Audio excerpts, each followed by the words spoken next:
cemas,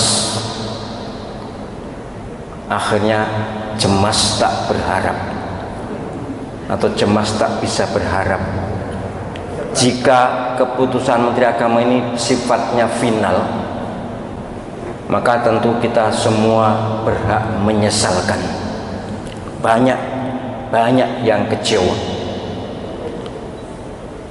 Saya tentu bisa mengerti posisi Menteri Agama dan aparatnya, karena mereka juga harus memenuhi permintaan atasannya.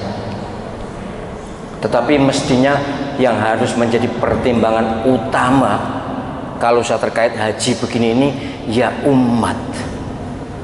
Yang dipertimbangkan utama adalah umat calon jamaah haji. Mereka bayar mandiri, jangan sampai kecewa. Dan kekecewaan mereka itu dalam perspektif KSS, kuliah solusi spiritual, adalah doa dahsyat terhadap orang-orang yang bertanggung jawab. Mungkin mereka tidak sampai mendoakan jelek, moga-moga tidak, tapi sudah berulang kali saya sampaikan bahwa cukup bagi mereka kecewa, cukup bagi mereka sakit hati adalah doa yang sangat dahsyat untuk orang yang membuat kecewa dan sakit hati. Harusnya kalau masih bisa menerima saran, harusnya pengumuman itu tidak sekarang. Pengumuman itu menunggu keputusan pemerintah Saudi Arabia yang punya otoritas iya atau tidak ada haji. Kalau mereka sudah mengumumkan tidak, pasti jamaah umat bangsa ini ngedong. Tapi sekarang ini kan belum. Andai kata nanti tidak, tapi kecewa dalam waktu sekian hari itu adalah penyakit, menurunkan imunitas diri, apalagi di era COVID-19. Kan mereka juga tidak artinya kecewa, lanjutannya kecewa, pasti marah, ngerutu, ngerundel, manusiawi. Apalagi mereka kan tidak ikut KSS.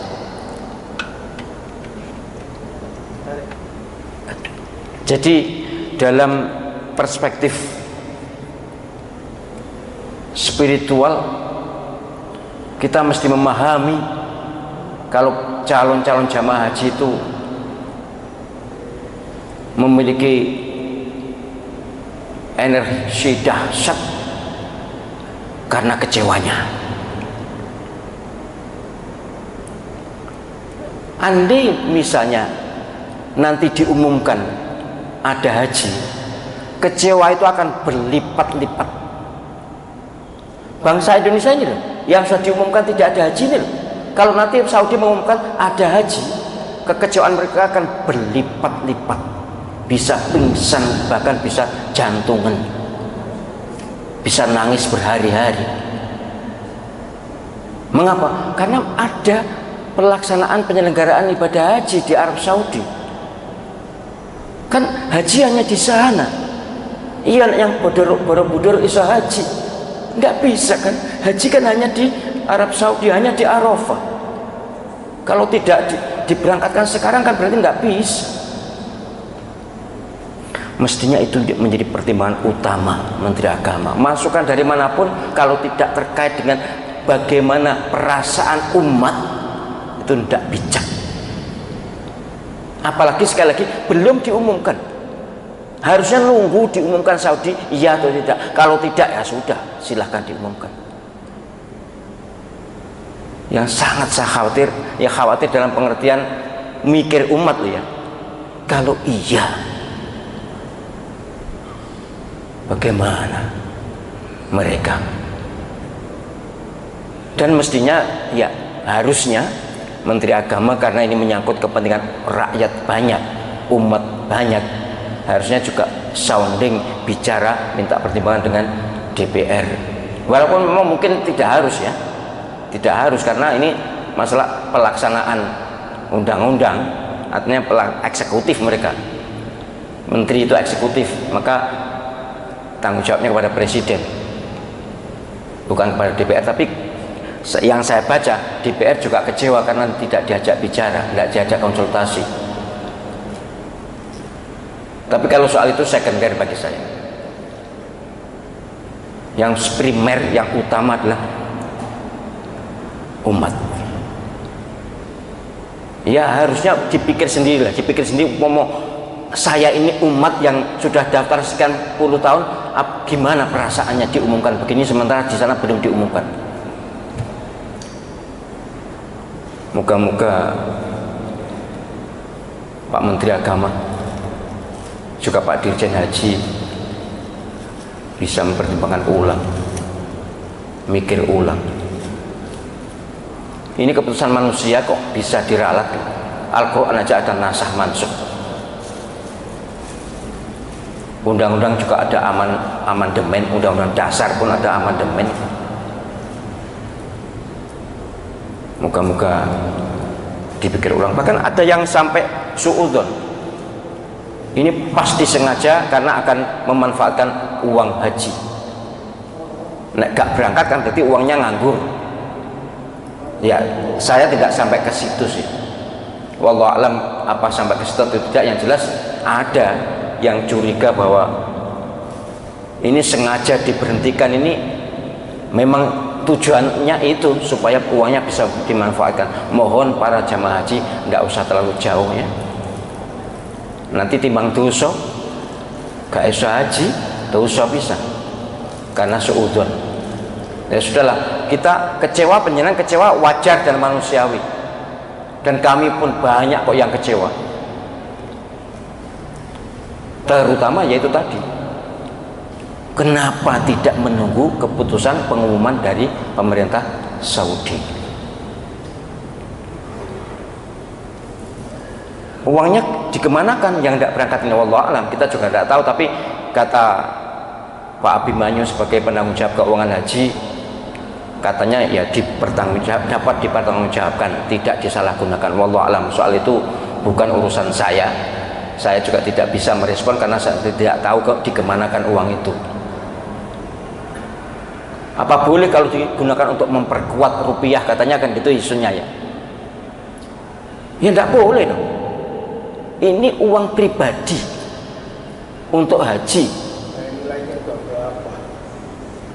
Untuk memperkuat rupiah itu harus triliunan, puluhan triliun itu baru bisa. Tapi kalau ini, kalaupun iya, tidak boleh.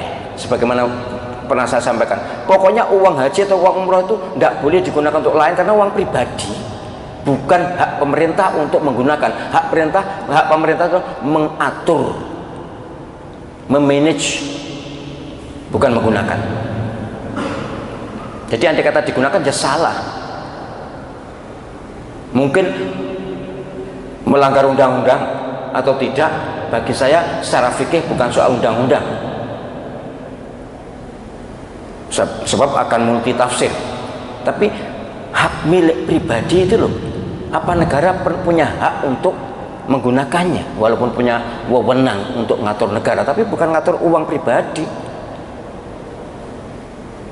Nah, kalau uang zakat mungkin masih bisa karena sudah menjadi nanti amilnya, tergantung amil. Tapi ini bukan uang zakat juga. Ini menjadi pertanyaan besar dari kalangan umat, bahkan sampai pada ke tingkat kecurigaan. Dan saya yakin pemerintah juga tidak nyaman kok dicurigai rakyatnya, itu tidak nyaman, pasti tidak nyaman. Kemudian bagaimana Ustadz kalau ada orang berinisiatif pergi haji sendiri? Ya kurang gawe. ya boleh sih. Tapi gini, katanya akan dipidanakan. Saya membaca di media dipidanakan. Tapi saya membaca Undang-Undang Nomor 8 Tahun 2019 tentang penyelenggaraan haji dan umroh, tidak ada pidana untuk orang yang berhaji sendiri, tapi pidana untuk orang yang menyalahgunakan keuangan haji. Itu ada pidananya. Tapi kalau saya lihat, saya baca, tidak ada orang haji berangkat sendiri dipidana, itu tidak ada. Tapi yang susah kan cari visanya, ngurus paspornya, keberangkatannya susah. Ngaji haji sendiri itu susah. Walaupun sudah biasa pergi, kalau tidak terampil susah, kalau tidak ada channeling, tidak ada komunikasi dengan pihak-pihak yang ada di sana susah. Bukan tidak mungkin, bisa, tapi sulit. Apalagi orang Indonesia, tidak pengalaman ke luar negeri, numpak pesawat saja belum pernah. Tapi kalau soal pidana, setahu saya kok tidak. Wallahu alam kalau saya salah, tapi tidak usah sampai bicara ke situ bagi saya. Bagi saya adalah menyesalkan, sangat-sangat menyesalkan pengumuman dilakukan sebelum ada pengumuman dari Saudi. Dan juga menyayangkan jika tidak dibicarakan dengan wakil rakyat. Sebab ini menyangkut kebutuhan rakyat banyak. Bagaimana Saudi? Insya Allah 2-3 hari lagi, biasanya pertengahan Syawal sudah ada, ya bukan biasanya sih, kemungkinan memang baru sekali ini kan, kemungkinan pertengahan Syawal sudah ada pengumuman. Tapi soal haji kan memang mulai Syawal ini bulan haji namanya. Ini bulan haji sudah. Syawal, Dzulqa'dah, Dzulhijjah 10 hari itu bulan haji. 13 hari ya, itu bulan haji. Atau bulan-bulan mempersiapkan haji. Saya dengar alasannya kalau tidak segera sekarang dihentikan nanti ngurusnya susah. Ya memang pemerintah harus wani susah. Nek ngurus ini biasa ya tidak susah bagi saya. Diurus sampai sekarang lalu dengan peringatan ini hanya siap-siap. Nanti mungkin iya mungkin tidak, kan beres tuh. Apa sih angele? Iya, saya dengar dari Menteri Agama sendiri begitu. Katanya kalau tidak segera diumumkan sekarang nanti kalau terlalu mendadak sulit. Enggak. Asal hati ini jernih, niatnya baik, demi umat, demi rakyat, demi jamaah, tidak ada yang sulit. Semua bisa diatur. Yaitu tadi dipersiapkan 100% dengan pengumuman pada kepala-kepala Kemenak, disuruh mengumumkan bahwa ini hanya persiapan. Bisa iya, bisa tidak, tergantung pemerintah Saudi. Begitu diumumkan, iya langsung sudah. Kan? Begitu tidak, ya sudah. Ini memang susah ini. Nah, saya dengar ini permintaan atasannya menteri. Wallahu alam, kalau itu saya juga tidak tahu, tapi katanya permintaan atasannya menteri. Nah, kenapa kok minta mundur sekarang atau minta dibatalkan sekarang? Ini mesti akan menimbulkan banyak pertanyaan. Hendaknya pemerintah itu mengeliminir, menyedikitkan, menghilangkan syakwa sangka, tanda tanya dari rakyat supaya nyaman menjadi pemerintah. Gitu nggih. Jadi saya sudah respon, saya termasuk yang ikut kecewa, saya ikut menyayangkan, saya tidak setuju, tetapi ini adalah keputusan pemerintah yang punya wewenang dan punya kekuasaan. Ya sudah. Bagi para jamaah haji, saya berharap sekali panjenengan ikhlas lillahi ta'ala. Begini caranya, ya Allah, saya ridho dengan keputusanmu, tapi saya kecewa dengan keputusan pemerintah. Itu boleh. Perasaan kecewa kan tidak boleh dilarang toh. Tapi sekecewa-kecewanya, maksudnya begini, maksudnya panjenengan kecewa boleh, tidak bisa dilarang, tapi jangan kecewa kepada Allah SWT. Karena sesuatu yang sudah terjadi kan qadha namanya. Qadha itu keputusan Allah. Ini kalau sudah terjadi begini, keputusan Allah SWT melalui Menteri Agama. Maka kepada Allah SWT kita harus ridho. Sebab gak ridho yo ditiadakan, ridho yo ditiadakan. Sudah, ya Allah saya ridho. Gitu sikap KSS begitu. Jadi kepada orang bolehlah kecewa. Kepada si A yang menyakiti kita kecewa, silahkan. Ya Allah, saya kepadamu ridho, ini sudah keputusanmu, ridho. Bahkan syukur kalau bisa memaafkan, lebih bagus banget, tanpa mendoakan jelek ya. Sudah berulang kali saya sampaikan, orang itu kalau ingin yang menyakiti segera terbalas, maafkan. Kan sudah sering saya sampaikan, kalau panjenengan cek ngerutu, cek dendam, itu lama kebalesnya. Bahkan apalagi nek ndonga pisan, ya Allah panjenengan bales niku, iku malah suwe meneh. Tapi nek panjenengan ikhlaskan, maafkan, sudah Allah Subhanahu wa taala pasti punya skenario yang paling pas, paling bagus untuk orang yang menyakiti kita. Nggak usah kita minta. kita maafkan saja, kita relakan saja, sudah nanti Allah sendiri yang akan membalas, dan saya sudah membuktikan itu.